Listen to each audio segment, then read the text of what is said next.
करिश्मा के YouTube channel पर एक बार पुनः आप सभी का बहुत-बहुत स्वागत है। उत्तर प्रदेश सरकार की तरफ से उत्तर प्रदेश के अलग-अलग विभागों में आउटसोर्सिंग के तौर पर भर्ती किए जाने के संबंध में एक महत्वपूर्ण अपडेट आप सभी के लिए जारी किया गया है। जैसा कि आप सभी लोगों को पता होगा, उत्तर प्रदेश सरकार के द्वारा जो भी अलग-अलग विभाग हैं, उन सभी विभागों के लिए आउटसोर्सिंग के तौर पर भर्तियाँ की जाती हैं और ये भर्तियाँ लगातार अलग-अलग विभागों के लिए चल रही हैं, जिसके लिए आप रोजगार संगम, ये जो पोर्टल आप देख रहे हैं, इस पोर्टल के माध्यम से अभी तक आप अप्लाई करते हैं और यहाँ से जब आपके पास कॉल्स आती हैं या फिर आगे के लिए ईमेल्स आता है, तो फिर आप इंटरव्यू की प्रक्रिया में शामिल होते हुए आप आउटसोर्सिंग की वैकेंसीज के अंतर्गत जॉब पाना सुनिश्चित करते हैं। लेकिन इसी बीच आप सभी के लिए काफ़ी एक महत्वपूर्ण अपडेट जारी किया गया उत्तर प्रदेश सरकार के द्वारा और ये जो अपडेट है उत्तर प्रदेश जो आउटसोर्सिंग सेवा निगम है, उसके अंतर्गत उससे टॉपिक से रिलेटेड ये अपडेट आप सभी के लिए जारी किया गया है। जैसा कि आप सभी लोगों को पता होगा, पिछले साल यानी कि 2025 में ही 20 सितंबर को आउटसोर्सिंग गठन के लिए आउटसोर्सिंग निगम के गठन के लिए उत्तर प्रदेश सरकार के द्वारा सहमति यानी कि इस संबंध में ऑर्डर जारी किया गया था।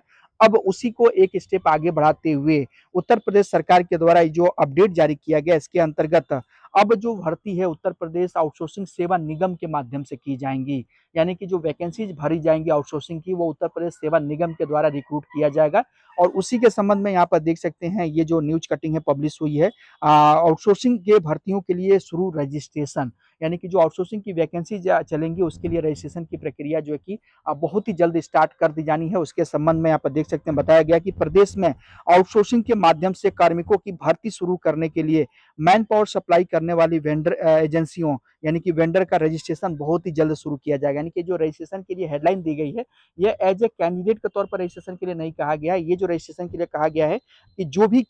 भर्ती करने वाली एजेंसीज होंगी, उन एजेंसी को सबसे पहले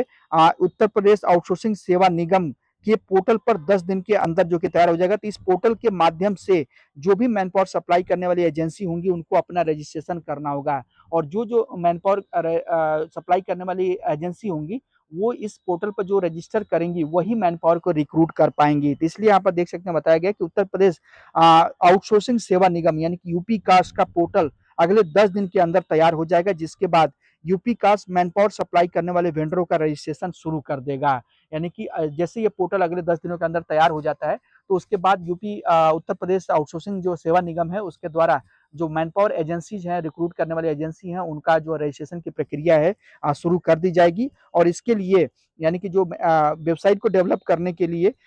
यूपी डेस्को यानी कि Uttar Pradesh development system corporation के माध्यम से ये जो पोर्टल है विकसित किया जा रहा है, जिसको के बारे में मैंने बताया कि अगले 10 दिनों के अंदर ये पोर्टल तैयार हो जाएगा। उसके बाद जो वेंडर्स होंगे यानी कि जो भी थर्ड पार्टी वेंडर्स होंगे, एजेंसीज होंगी, वो अपना यहाँ पर रजिस्ट्रेशन करेंगे और इसी पोर्टल के माध्यम से यानी कि यूपी कॉस्ट के इस पोर्टल के माध्यम से ही आप सभी आउटसोर्सिंग के तहत आप सभी का जो रिक्रूटमेंट है वो किया जाएगा। इसके अंतर्गत और भी यहाँ पर देख सकते हैं जो चीज़ें हैं इसमें बताई गई हैं कि यहाँ पर न्यूनतम बोली के आधार पर मैन पावर सप्लाई के लिए वेंडर का चयन किया जाएगा। यानी कि जिसका भी न्यूनतम बोली होगी, उसी के बेस पर मैन पावर को जो कि यहाँ पर चयन किया, मैन पावर जो कंसल्टेंसीज हैं, जो एजेंसी है, उनको चयन किया जाएगा। प्रमुख सचिव के मुताबिक मौजूदा समय में 2.5 लाख से अधिक आउटसोर्सिंग कार्मिक प्रदेश में इस समय कार्यरत हैं। सभी विभागों के आउटसोर्सिंग से होने वाली भर्तियों के माध्यम से संचालित होने पर कार्मिकों की संख्या 3.5 लाख से अधिक होने की संभावना है। यानी कि जो यूपी कास्ट का इस पोर्टल का डेवलप हो जाएगा,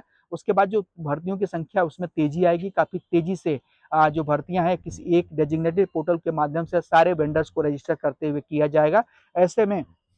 जो मैन पावर की भर्ती अलग-अलग विभागों के लिए अभी रुकी हुई है, उसके लिए जो भर्ती की प्रक्रिया है काफ़ी स्मूथ हो जाएगी और काफ़ी तेज़ हो जाएगी। गौरतलब है कि पिछले वर्ष यानी कि 20 सितंबर को ही आउटसोर्सिंग सेवा निगम के गठन के लिए गवर्नमेंट ने ऑर्डर जारी कर दिया था, शासनादेश जारी हो गया था, जिसमें कि आउटसोर्सिंग की भर्तियों के लिए 4 अलग-अलग श्रेणियाँ निर्धारित की गई थी। जिसमें कि प्रथम श्रेणी के लिए जो सैलरी होगी 40,000, जबकि द्वितीय श्रेणी के लिए 25,000, तृतीय श्रेणी के लिए 22,000, जबकि चतुर्थ श्रेणी के लिए 20,000 रुपए का मानदेय निर्धारित किया गया था और इसके अलावा अन्य सामाजिक सुरक्षा भी कर्मचारियों को मिलेगी। यानी कि जो भी गवर्नमेंट के रूल के अनुसार जो आउटसोर्सिंग सेवा निगम के अंतर्गत अलग-अलग जो बेनिफिट्स हैं आपके लिए निर्धारित किए गए रहेंगे, वो भी सुविधाएँ आप सभी को प्रोवाइड की जाएँगी। तो जो भी कैंडिडेट आउटसोर्सिंग के तहत जॉब करने के लिए इंटरेस्टेड हैं, उत्तर प्रदेश सेवा निगम के इस पोर्टल का वेट करें। जैसे इस पोर्टल का जो कि अब फाइनल लॉन्चिंग हो जाती है, देन उसके बाद जो भी वेंडर्स है उनका रजिस्ट्रेशन करते हुए और फिर आप आगे की जो रिक्रूटमेंट की प्रक्रिया इसी पोर्टल के माध्यम से शुरू की जाएंगी। तो ये जो एक अपडेट था आप सभी के लिए काफी महत्वपूर्ण था। उम्मीद करता हूँ इस वीडियो के माध्यम से इसमें दी गई सारी जानकारी आपको क्लियरली समझ में आ गई होगी। और वीडियो अगर पसंद आई हो तो चैनल को सब्सक्राइब जरूर कर लीजिएगा, साथ में व्हाट्सएप एंड टेलीग्राम चैनल को भी जरूर ज्वाइन कर लीजिएगा।